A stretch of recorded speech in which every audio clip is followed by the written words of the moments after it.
Assalamualaikum warahmatullahi wabarakatuh. Alhamdulillah wa nusalli ala rasulillah. Bismillah nabda wa alaihi natawakkal. Rabbi israh li sadri wa yassir li amri wahlul 'uqdatam min lisani yafqahu qawli. Hari ini insyaallah kita akan mengkaji kitab Riyadhus Shalihin di bab yang pertama. Imam Nawawi mengatakan yang pertama ini yaitu bab ikhlas wa khuduruhun niyah. Bab tentang keikhlasan dan menghadirkan niat tatkala kita melakukan sesuatu. Di sini sebelum memulainya, Imam Nawawi menukil sebuah ayat, yaitu dari ayat Al-Bayyinah, ayat 5. Allah berfirman, mengatakan, A'udzubillahi minasyaitonirrajim, Bismillahirrahmanirrahim. Wa ma umiru illa liya'budullaha mukhlisina lahuddin ila akhiril ayat. Bahwasannya Allah memerintahkan kita agar supaya kita senantiasa beribadah kepada Allah Subhanahu wa taala dengan cara apa? Mukhlishina lahuddin, dengan orang yang ikhlas. Lalu ikhlas itu bagaimana? Diketahui, dikutip dalam sebuah kitab yang mana ikhlas itu dibagi menjadi 3 hal.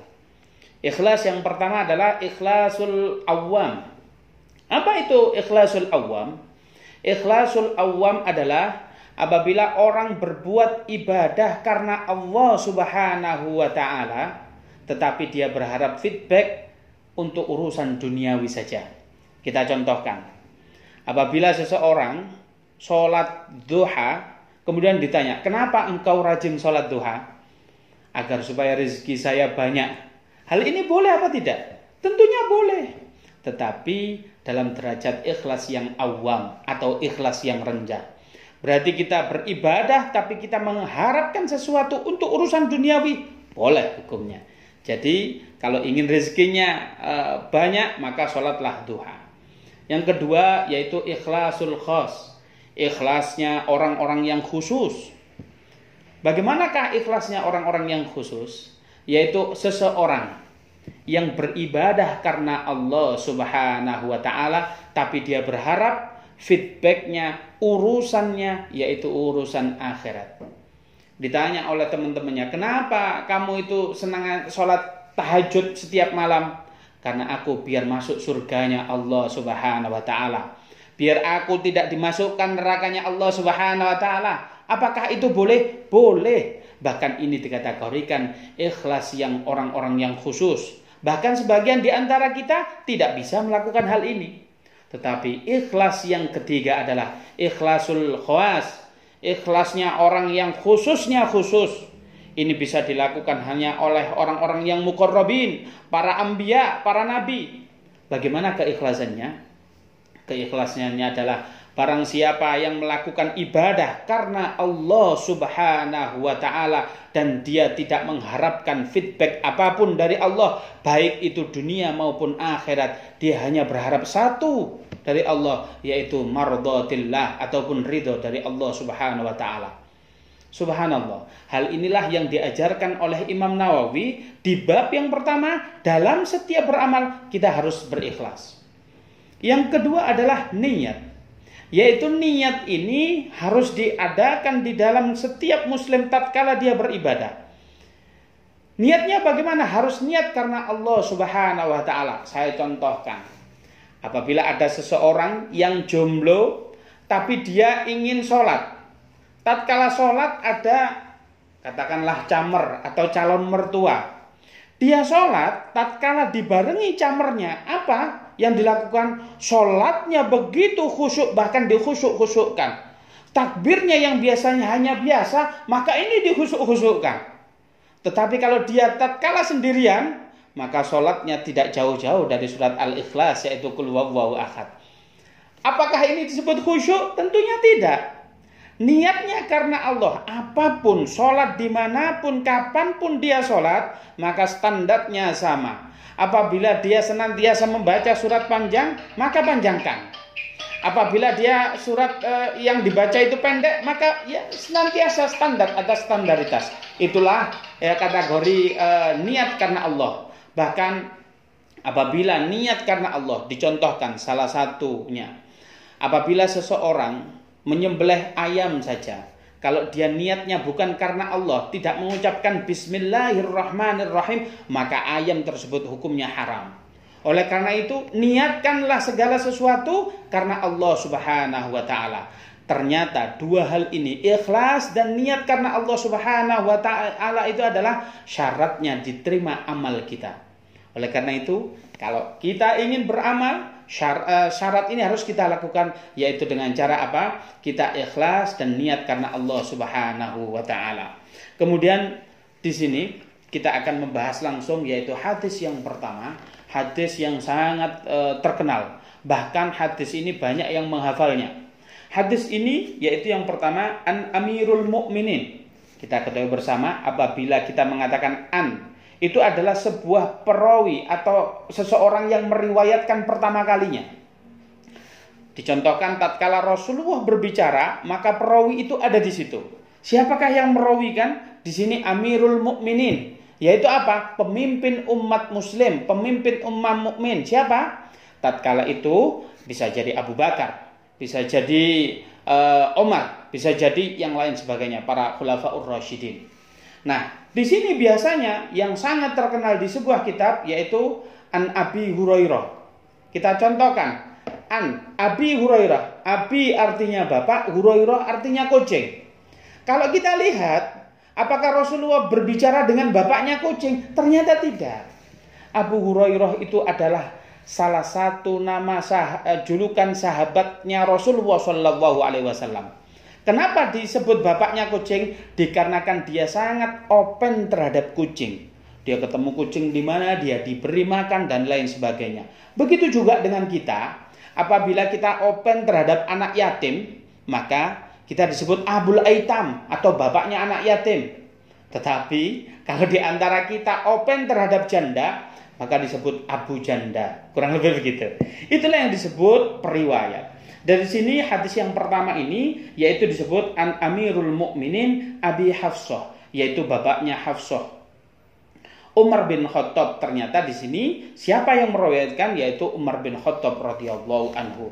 Apa yang dikatakan oleh Rasulullah sallallahu alaihi wasallam? Bahwasanya yaqulu, Rasul sallallahu alaihi wasallam bersabda, "Innamal a'malu binniyat."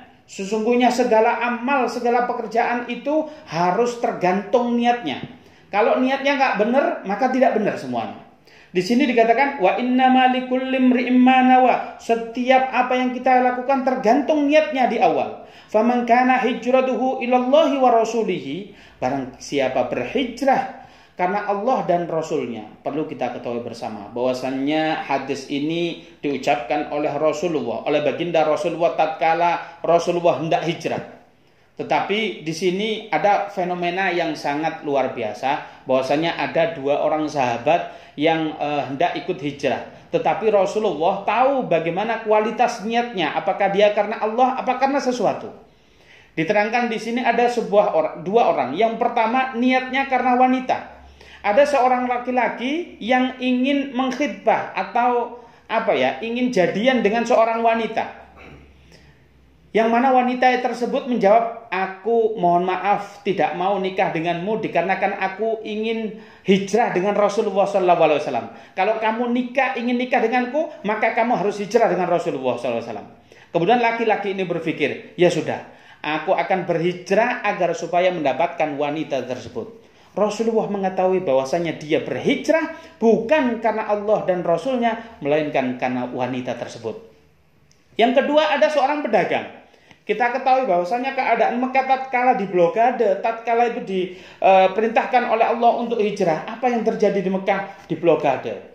Tidak ada transaksi jual beli antara orang muslim dengan kafir. Tidak ada pernikahan dan lain sebagainya. Oleh karena itu disunahkan oleh Allah, diperintahkan oleh Allah untuk dia berhijrah. Sehingga apa? Dia berpikir, apabila saya tetap di sini, maka dagangan saya nggak laku. Barangkali saya hijrah dengan Rasulullah, pangsa pasar saya lebih. Subhanallah. Di sini dikatakan bahwasanya apa? Dia niat hijrah karena apa? Karena dunia, karena urusan dagangnya biar laris. Sehingga di sini Rasulullah mengatakan, "Faman kana hijratuhu ilallahi wa rasulihi." Barang siapa yang berhijrah karena Allah dan Rasulnya. Rasulullah sendiri menangkan, fahijratuhu ilallahi wa rasulihi, maka dia mendapatkan hijrahnya itu kualitas Allah dan Rasulnya. Tetapi diterangkan di sini, wa man kanat hijratuhu lid-dunya yusibuha, barang siapa yang berhijrah karena urusan dunia, maka dia akan mendapatkan dunia tersebut. Kemudian awim ra'atun fankihuha ila ma hajar ilaihi, kemudian tatkala dia berhijrah karena urusan wanita, maka dia akan mendapatkan hanya wanita tersebut. Kita ketahui bersama bahwasanya urusan hijrah dengan Rasulullah ini urusan yang sangat luar biasa, pahalanya sangat besar. Bahkan sejarah ceritanya hijrah ini Rasulullah mengalah. Pada dasarnya tatkala hijrah bukan Rasulullah orang yang pertama kali meninggalkan Mekah Al-Mukarramah, tetapi siapa? Para sahabat yang dulu, baru Rasulullah hijrah belakangan. Rasulullah mengorbankan dirinya, siap dibunuh kapan saja, tetapi apa? Tetapi dia mengutamakan para sahabatnya agar supaya dia berhijrah terlebih dahulu. Kita ketahui bersama, apabila seseorang tatkala sekarang umroh dari Mekah ke Madinah, kemudian melakukan ziarah ke makam Nabi Muhammad SAW, jalannya sangat enak, tol. Tetapi apa? Pada zaman dulu Rasulullah hijrahnya bukan melalui jalan yang bisa dilalui oleh manusia pada zaman sekarang.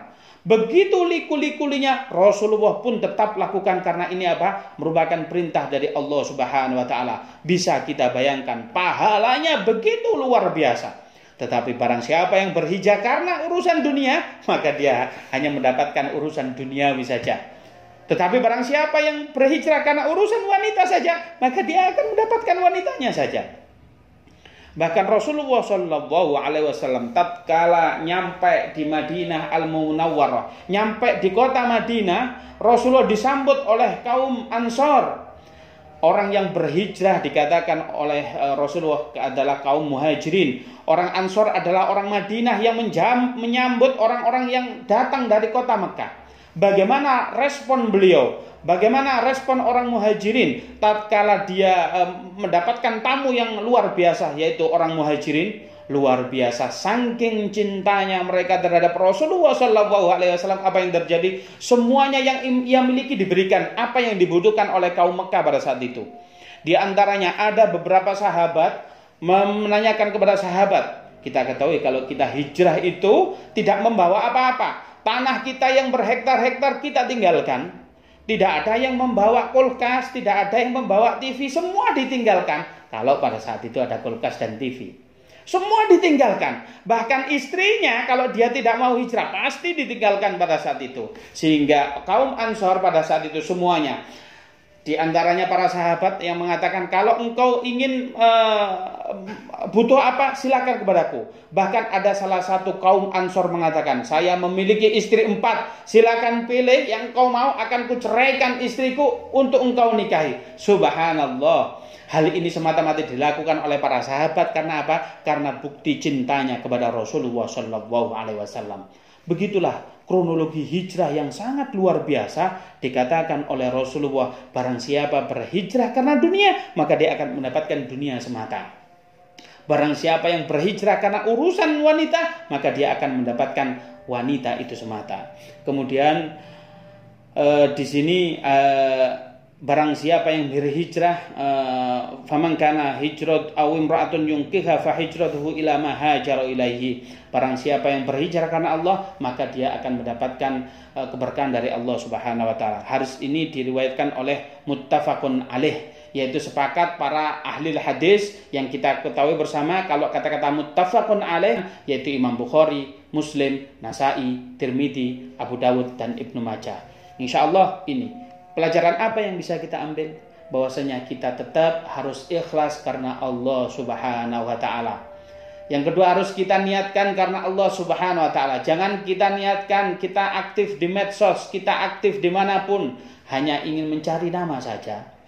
Jangan sampai kita niat ibadah karena calon mertua itu tadi saja. Semua karenakan Allah Subhanahu wa taala, sehingga Allah lebih banyak memberikan feedback kepada kita.